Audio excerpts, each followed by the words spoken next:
자주 하진 않겠지만 지지난주에 그 위임식을 다녀간 저희 지인이라고 하죠. 한 분께서 우리 찬양대 찬양이 너무 은혜롭다고, 너무 찬양을 잘한다고 그렇게 칭찬해 주셔서 제가 그 감사는 제가 표시했습니다. 감사하다고. 그런데 오늘 우리 할렐루야 찬양대의 그 첫 소절, 너 약해졌으나, 이거에 너무 은혜가 돼서 너무 감사합니다. 뭐 그렇다고 제가 약해졌다는 얘기는 아니고요. 저는 원래 약한 사람이라 뭐 약해졌다는 이야기는 아닙니다. 근데 너무 오늘 찬양이 너무 은혜로웠습니다. 감사합니다. 오늘 말씀 보시죠. 이사야 9장 6절에서 7절까지의 말씀입니다. 먼저 오늘 본문에 등장하는 이 6절, 9장 6절의 말씀은 메시아가 이 땅에 성육신 하실 것을 이야기합니다. 그런데 그 성육신이 6절 잠깐 보시면 이는 한 아기가 우리에게 낳고 이렇게 이야기하죠. 이 땅에 인간의 몸, 그것도 아기의 몸을 가지고 메시아가 이 땅에 올 것임을 이사야 선지자가 이야기합니다.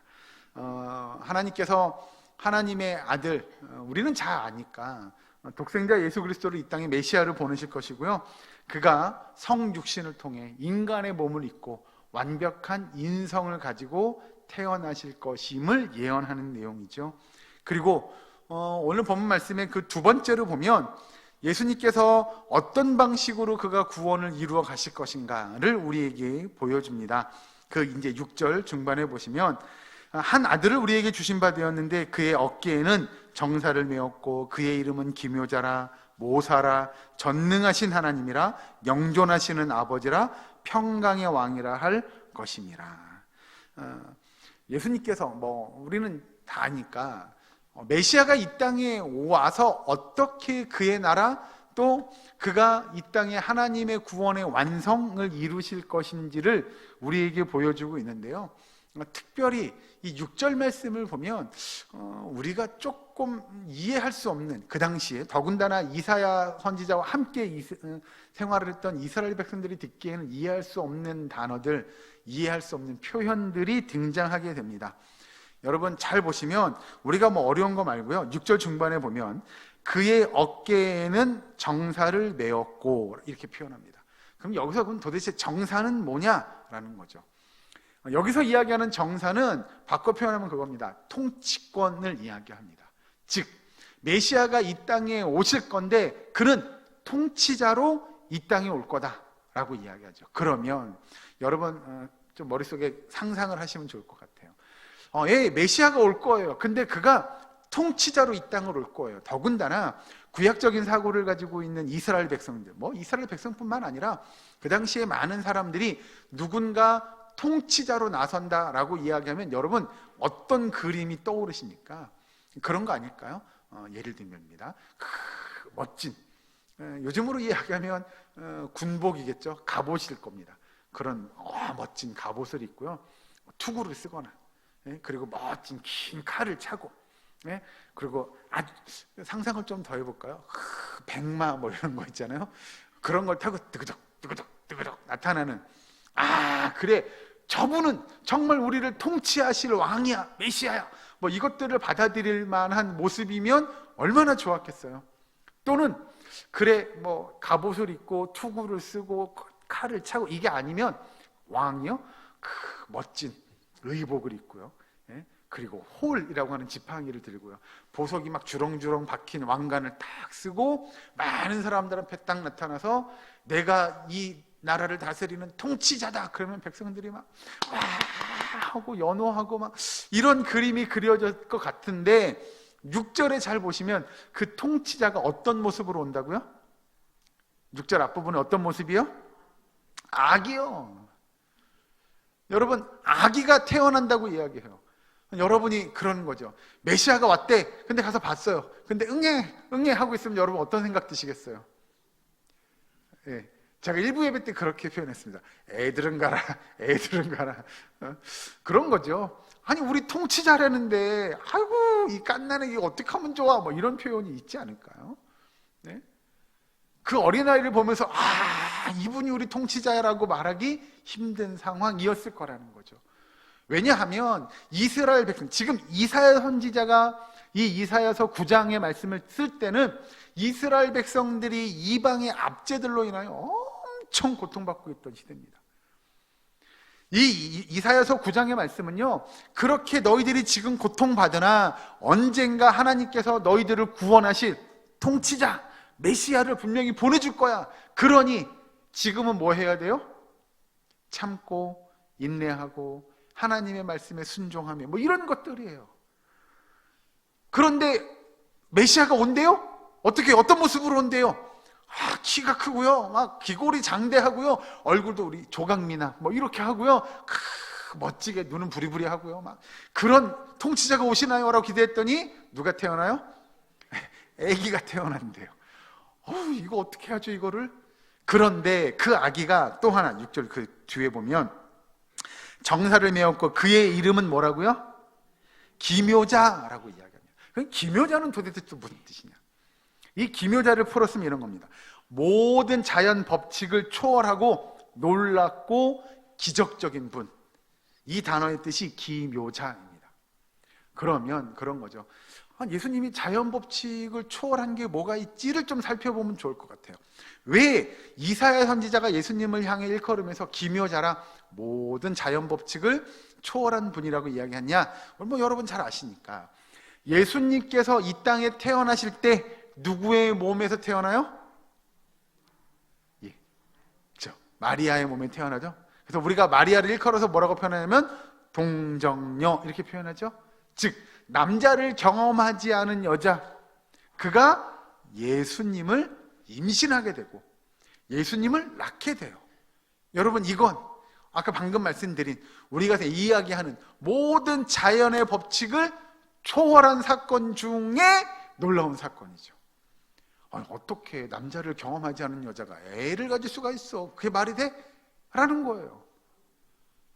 분명히 뭐 했을 거예요? 남자를 경험했을 거예요. 그렇지 않으면 어떻게 애가 생길 수 있어요? 라고 하는 거죠. 그리고 예수님의 공생의 사역을 잘 보시면 예수님이 가장 기초적인, 가장 첫 번째 했던 사역, 물이 변하여 뭐가 돼요? 포도주가 되죠. 여러분, 물이 변해서 포도주가, 그래, 그런 건 있을 수 있어. 충분히 가능한 일이야 라고 생각되어지는 일입니까? 아니요, 여러분. 그런 일은 있을 수가 없는 일이죠. 그런데 그런 초자연적인 일들이 일어나더라는 거예요. 예수님을 통해서. 또 그것만 있었나요? 열거하자면 너무 기니까 몇 가지만 해보면, 예수님께서 하신 사역 중에 아픈 자들, 절대 못 고친다고 하는 오래된 병자들을 고쳐주셨어요. 예를 들면 안진뱅이가 일어나고 눈먼 자가 앞을 보고 뭐 이런 일들은 많으니까. 그렇죠? 그것도 자연적인 현상이 아니잖아요. 이걸 어떻게 설명하겠어요? 또는 한 발짝 더 들어가 볼까요? 정말 이건 이해 안 되는 상황인데 죽은 사람이 어떻게 됐어요? 살아났어요. 할렐루야. 이런 초자연적인 역사가 있더라는 거예요. 예수님께서 기묘자라, 그가 메시아가 기묘자라고 이야기하는 건 그건 말도 안 되는 거 아니야? 이건 기적 아니야? 라고 하는 일들을 그가 이루시더라고요. 한 가지만 더 볼까요? 죽은 자를 살리기도 했지만 정말 귀신 들려서 귀신에 들린 그 사람의 귀신을 내쫓아 주셨어요. 이건 그 누구도 못하는 일들이잖아요. 그죠? 그런데 예수님께서 하시더라는 거예요. 더 중요한 건 이런 일들 말고 이런 진짜 초자연적인 역사들을 뛰어넘는 가장 최고봉, 가장 중요한 사역 하나를 이야기하라면 여러분, 우리는 이걸 이야기합니다. 그게 뭐냐면 예수님의 부활입니다. 할렐루야. 죽은 자가 다시 살아났어요. 그러니까 아까 얘기한 죽은 자가 살아났다는 개념이 아니고요, 완벽히 죽은 사람이 그의 육체를 가지고 다시 살아났어요. 이건 그 이전에도 없었고 그 이후도 없는 줄로 믿으시기 바랍니다. 그래서 오직 누구만요? 예수님만이 하신 일입니다. 그게 여기서 이야기하는 모사라라고 이야기하는 정말 초자연적인 역사를 이루신 사건, 그 중에 여러 가지가 있지만 예수님의 십자가 사건, 또 그의 부활하심은 정말 초자연적인 역사하심이라는 거죠. 그리고 이게 기묘자입니다. 모사가 아니고 기묘자라. 그리고 다음에 등장하는 모사라 이야기하는 건 예수님께서 완벽한 계획을 가지고 계시다는 거예요. 그런 아까 말씀드린 내용들, 통치권을 가지고 또는 기적 초자연적인 역사하심을 가지고 예수님이 이 땅에 오셔서 사역하셨는데 그 모든 일들은 무언가를 이루어내기 위한 완벽한 계획하심을 이루어가기 위한 과정, 방법들이었고요. 예수님께서 정말로 그가 여기서 이야기하는 그러니까 기묘자라 또 모사라 이야기하는 이 모사의 계획은 뭐냐? 쉽게 표현하면 그겁니다. 구원의 완성입니다. 예수님께서는 하나님의 아들로 또 우리를 구원할 메시아로 이 땅에 오셔서 그 구원을 완벽하게 이루어내실 방법, 계획을 갖고 계셨던 거죠. 그 내용이 앞에서 말씀드렸던 예수님의 십자가 사건, 또 그 십자가에서 보혈을 흘리시고 죽으신 사건, 그가 부활해서 승천하신 그 모든 일들을 예수님은 완벽하게 계획하시고 완벽하게 이루어내셨다는 겁니다. 자, 지금 이사야 선지자가 메시아에 대한 이야기를 하고 있는데 메시아는 이런 일들을 하실 분이에요. 그리고 그는 통치자고 그는 온 우주 만물의 자연적인 법칙을 초월할 뿐이고요. 그는 우리를 구원할 수 있는 완벽한 계획을 갖고 계신 분이에요 라고 이사야 선지자가 예언을 하고 있어요. 아까 말씀드린 대로 이 예언은 이스라엘 백성들이 그렇게 범죄하고 하나님 앞에 죄를 짓고 고통받고 압제당하고 억압받는 중에 일종의 회복의 메시지로 주어진 것이 바로 이사야서 9장 6절 7절의 말씀입니다. 자, 6절의 그 후반절에 보시면 전능하신 하나님이라 영존하시는 아버지라 평강의 왕이라, 이건 뭐 우리가 별로 어렵지 않을 것 같습니다. 하나님은 그 메시아를 이 땅에 보내시는데 전능하신, 즉 하나님의 완벽한 신성을 갖고 계신 분임을 나타내고요, 영존하시는 아버지, 그 아버지와 하나라고 이야기하신 예수님에 관한 이야기를 더하고 평강의 왕, 그가 오는 건 즉 전쟁과 싸움과 뭐 이런 것들이 아니고 정말 이 땅 가운데 하나님의 백성들을 평강으로 다스릴 왕이심을 그에게, 이스라엘 민족들에게 나타내 보여주죠. 그리고 나서 이제 7절을 보시면 그 정사와 평강이 더함이 무궁하며 또 다윗의 왕자와 그의 나라에 군림하여 그 나라를 굳게 세우고 지금 이후로 영원히 정의와 공의로 그것을 보존하실 것이라, 이렇게 이야기합니다. 여기서 이제 6절에 이어서 7절에서 보면 선지자, 지금 이사야 선지자가 예언하는 내용 중에 메시아가 올 건데 그 메시아가 오셔서 그 오시는 메시아는 이런 위치, 이런 혈통, 이런 일들을 하실 분이에요 라고 7절에 더불어 설명하는데, 먼저 앞에 보는 정사와 평강의 더함이 무궁하며 라고 이야기하는 내용을 잘 보면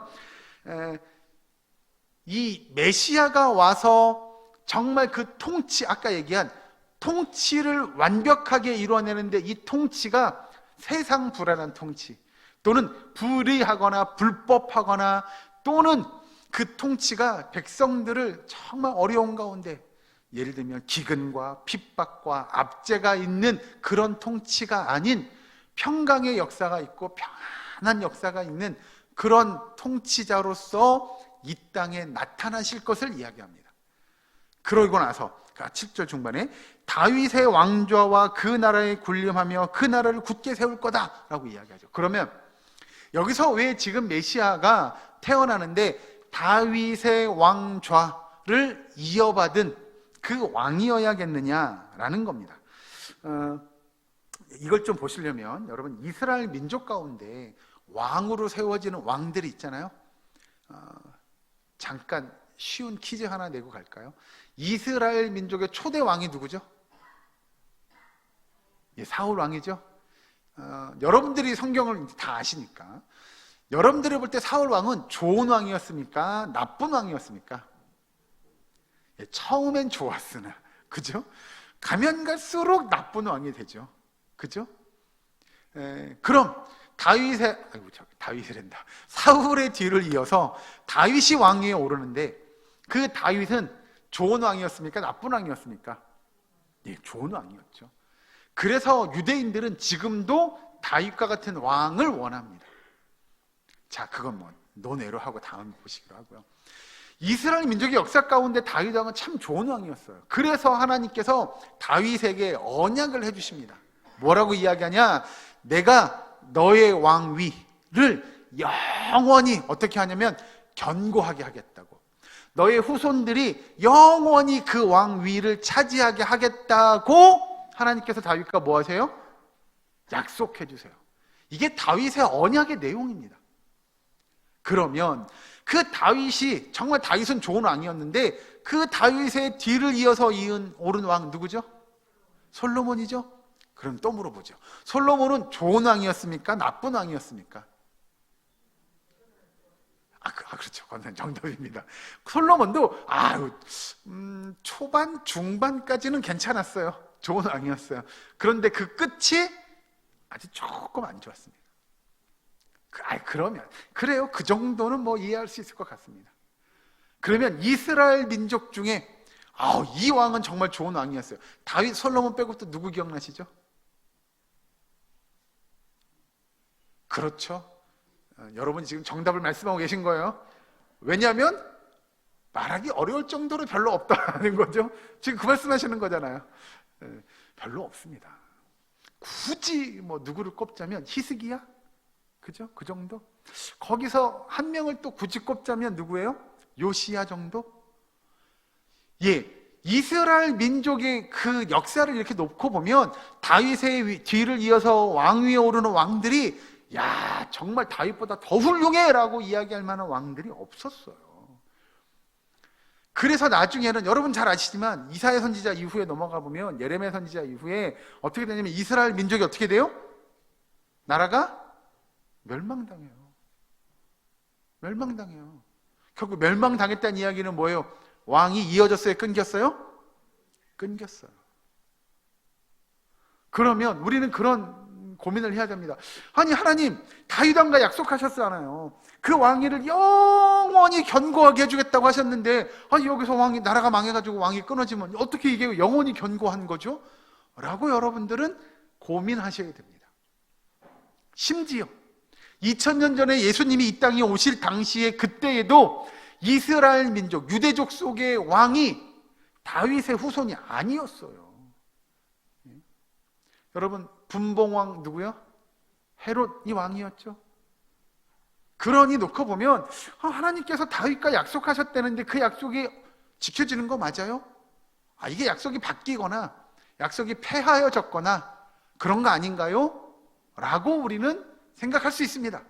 그러나 여러분, 분명한 건 성경에서 하나님께서 하신 언약은 바뀌거나 또는 폐기되거나 변경되는 일이 있습니까? 없습니까?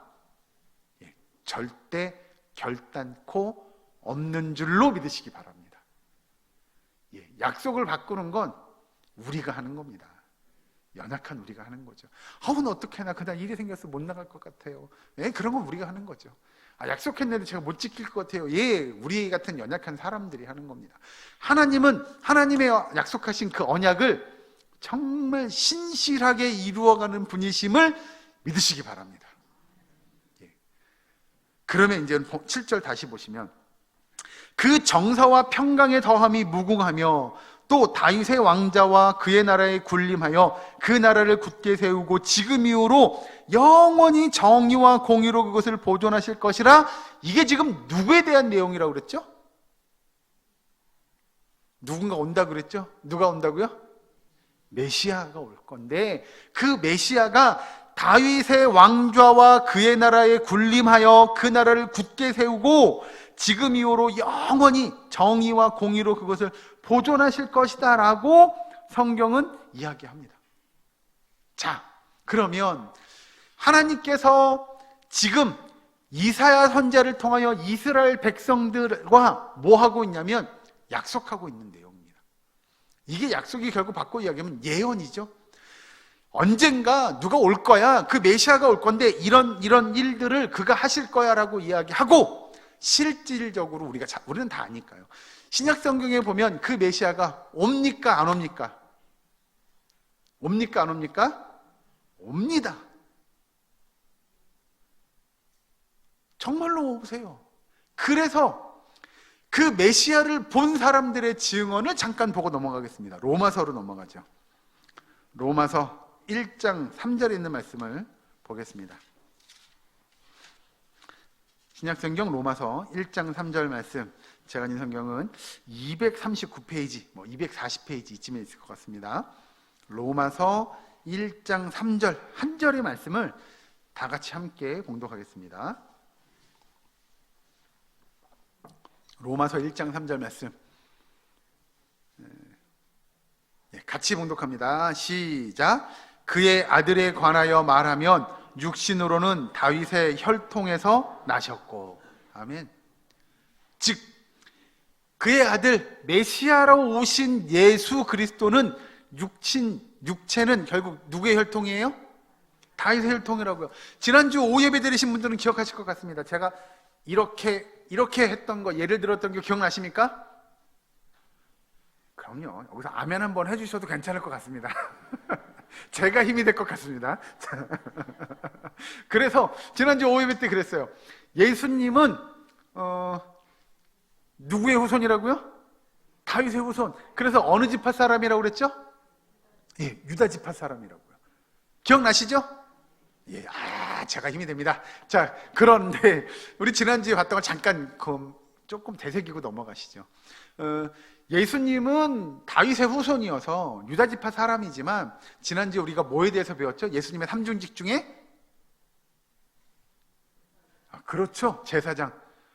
제사장은 어느 지파 사람들만 하는 거라고요? 레위 지파 사람들만 하는 거라고요. 기억나시죠? 네, 여기까지 복습하고 다시 본문으로 넘어가겠습니다.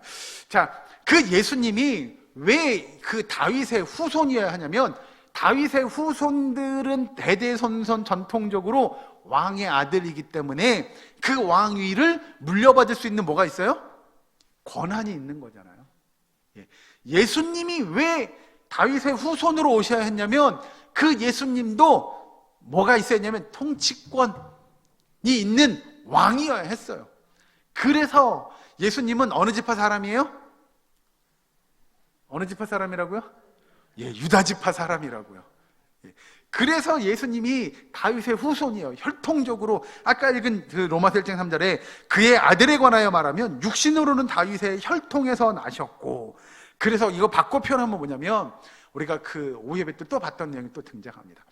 예수님이 왜, 우리가 오늘 본문에 등장하는 내용이지만, 인간의 몸을 입고 한 아기에서 태어났음, 또는 육신적으로 라고 표현하는 게 중요하냐면, 예수님은 완벽하게 인간의 몸을 입으신 분이라는 거예요. 이걸 다른 표현으로 바꾸면, 예수님은 완벽하게 뭘 갖고 계신 분이냐면 인성. 기억나십니까? 예, 완벽한 인성을 갖고 계신 분이에요. 우리와 똑같은 인간의 몸을 입고 오신 분임을 성경은 이야기하고 있는 거예요. 다시 좀 짚어보고 가죠. 완벽한 인성이라고 하는 건 우리가 느끼는 희노애락의 감정, 또는 배고픔의 감정들, 그 모든 것들을 아픔과 고통과 슬픔과 기쁨과 즐거움을 다 느꼈던 분, 그분이 바로 누구라고요? 예수님이라고. 그래서 7절 다시 보시면, 다윗의 왕자와 그의 나라에 군림하여 그 나라를 세우고 지금 이후로 영원히 정의와 공의로 그것을 보존하실 분이심을 성경은 우리에게 나타내주고 있어요. 그런데 이사야 선지자가 예언하고 있는 이 시점에 우리가 잘 아니까요, 이 언약의 이 예언적인 말씀이 분명히 성취되어지죠. 언제 성취되죠? 그러게요, 성취된 것 같은데 정확한 날짜는 제가 잘 모르겠어서 지금은 말씀 못 하시는 것 같은데, 대충 이 언약의 성취가 대충 언제 성취되죠? 2000년 전, 2022년 전 성취되는 겁니다. 그럼 우리가 전우리의 경험 좀, 그러면 이사야 선지자가 이 예언을 하고 있는 시점은 도대체 어느 시점이냐? 예수님이 이 땅에 오시기, 메시아가 초림하기 전에 언제냐라는 거죠. 지금 이사야 선지자가 이사야서 9장 6절 7절의 말씀을 적는 시기를 보면 약 934년, 943년 이렇게 표현하는데요. 대충 930년, 40년 전쯤에 예수님이 태어나기 전에 이사야 선지자가 예언하고 있는 내용이에요. 아까 말씀드렸습니다. 이 본문의 배경은 이스라엘 백성들이 지금 압제당하고 고통당하고 정말 이방의 왕들로 힘든 시간들을 보내고 있을 때, 그리고 그 나라가 멸망당할 그쯤에 하나님께서 야, 내가 너희를 다시 회복시켜 줄 거야 라고 하는 그 메시지의 내용이 이사야서 9장 6절 7절의 말씀인데, 그러면 이 회복의 메시지가 그래요, 빨리 회복됐으면 좋겠어요, 빨리 메시아가 왔으면 좋겠어요 라고 했는데, 그 예언적인 메시지가 있고 난 이후로도 900년이 훨씬 넘는 그 뒤에 가서 정말로 하나님의 약속이, 언약의 메시지가 성취되어지더라 라고 하는 거죠. 자, 그래서 성경의 내용을 한 군데 찾아보면 누가복음으로 넘어갑니다. 누가복음 1장에 있는 말씀을 봅니다. 1장 32절, 34절, 33절 두 절의 말씀입니다. 누가복음 1장 32절, 33절 두 절의 말씀을 다 같이 한 목소리로 함께 분독합니다. 시작.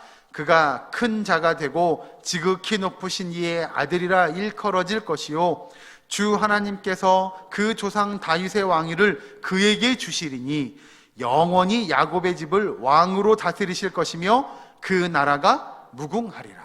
아멘. 지금 누가 적고 있죠? 제가 지난주도 똑같이 말씀드렸어요. 누가 적고 있죠? 오늘 본문 말씀은? 예, 제가 답을 다 알려드리는 거예요. 누가가 적어놓은 얘기입니다. 누가가 보니 그래, 맞아, 900년도 훨씬 전에 누가 하신 이야기예요. 우리 조상 중에 이사야 선지자가 있었어. 그 선지자님이 그때 그렇게 예언해 놓은 내용이 정말로 이루어졌네. 누구를 통해서요? 누구를 통해서요? 여기 32절에 그가는 누구예요? 네, 예수님입니다. 이걸 이제 좀 어려운 말로 바꾸면 그거죠. 구약의 예언이 지금 신약에 와서 성취되었다고 표현합니다. 즉 누가 사도가 보니까 그래, 맞아 그때 이사야 선지자 우리 어르신께서 이야기해 놓은 그 내용이 정말로 예수님을 통해서 이루어진 거네. 다시 보시죠. 32절에 그가 큰 자가 되고 지극히 높으신 이의 아들이라 일컬어질 것이요 주 하나님께서 그 조상 다윗의 왕위를 그에게 주시리니 영원히 야곱의 집을 왕으로 다스리실 것이며 그 나라가 무궁하리라. 즉 하나님께서 다윗과 언약하신 그 언약의 내용, 야, 내가 너의 왕위를 영원히 굳게 하리라, 그래서 너의 후손이 영원히 왕노릇하리라라고 약속하신 그 언약의 내용이 누구를 통해 이루어졌어요? 예수 그리스도를 통해서 이루어지더라는 거예요. 그런데 그 예수님이 다스리는 나라는 33절에 영원히 왕으로, 야곱의 집을 왕으로 다스리실 것이며 그 나라가 무궁하리라. 여러분, 무궁하다는 이야기는 결국 뭐예요? 그 나라는 결코 뭐하지 않아요? 없어지지 않아요. 사라지지 않아요. 망하지 않아요. 왜요? 다윗의 그 훌륭했던 다윗 왕이 있었던 그 나라도 결국 시간이 지나가니까 어떻게 됐다고요? 나라가 망하더라고요. 그런데 메시아 예수 그리스도가 왕으로 통치하실 그 나라는 영원히 무궁하리라. 즉 영원히 망하지 않습니다. 흔들리지 않습니다. 그 예수 그리스도가 영원히 그 나라를 다스리시며 통치하실 것임을 누가 사도가 맞아요, 그 이사야 선지자가 한 그 언약의 메시지가 정말로 이루어졌어요. 그리고 예수님의 통치가 영원히 이루어질 것이라고 그가 믿음의 고백을 하고 있는 겁니다. 이 고백이 저와 여러분의 고백이 되기를 주의 이름으로 축원합니다. 여러분, 그러면 앞에 봤던 대로 이사야서 9장 7절에 이야기하는 것처럼 메시아가 이 땅에 오심을 이사야 선지자는 그 700년 전에 이미 다 예언해 놓은 내용이잖아요. 700년 후에 봤더니 정말로 이루어지더라고요. 그 일들이 이루어지더라고요. 그러면 오늘을 살아가는 저와 여러분 어떻습니까? 이사야 선지자의 이 예언이 우리에게는 어떤 도전을 줄까요? 성경을 한 군데 더 찾아봅니다. 요한계시록으로 넘어갑니다. 요한계시록 제일 끝입니다. 맨 끝에 성경 22장 20절의 말씀을 봅니다. 요한계시록 22장 20절 말씀, 한 절의 말씀을 다 같이 한 목소리로 봉독합니다. 요한계시록 22장 20절 말씀 같이 읽습니다. 시작. 이것들을 증언하시니가 이르시되 내가 진실로 속히 오리라 하시거늘 아멘. 주 예수여 오시옵소서. 아멘. 사도 요한이 바라보니까 예수님께서 이렇게 말씀하시고 가시더라는 거죠. 뭐라고 이야기해요? 내가 진실로 언제 온다고요? 속히 올 거라고요. 하나님께서 이사야 선지자를 통하여 그래 메시아가 언젠가 올 거야. 근데 그는 이렇게 오고 이렇게 이런 모습으로 이런 일들을 할 거야 라고 예언해 주셨고, 그 오신 예수님이 이 땅에서의 모든 공생의 삶을 마치고 가시면서 요한에게 이렇게 말씀하셨다고요. 내가 진실로 언제 온다고요? 속히 온다고요. 그 말씀을 들은 예수 그리스도의 제자들이 대답합니다. 이건 따라 하시죠. 다시 한번. 아멘. 주 예수여 오시옵소서. 예, 이 고백이 저와 여러분의 고백이기를 주의 이름으로 축원합니다.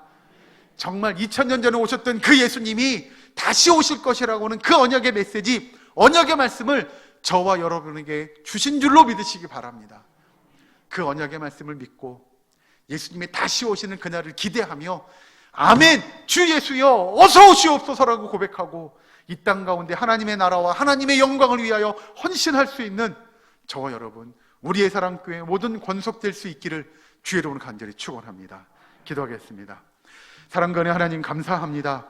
2000년 전 이 땅에 오셔야만 했던 예수님을 바라보고 다시 내가 속히 오리라고 말씀하신 그 예수님의 말씀을 묵상하게 하여 주시옵소서.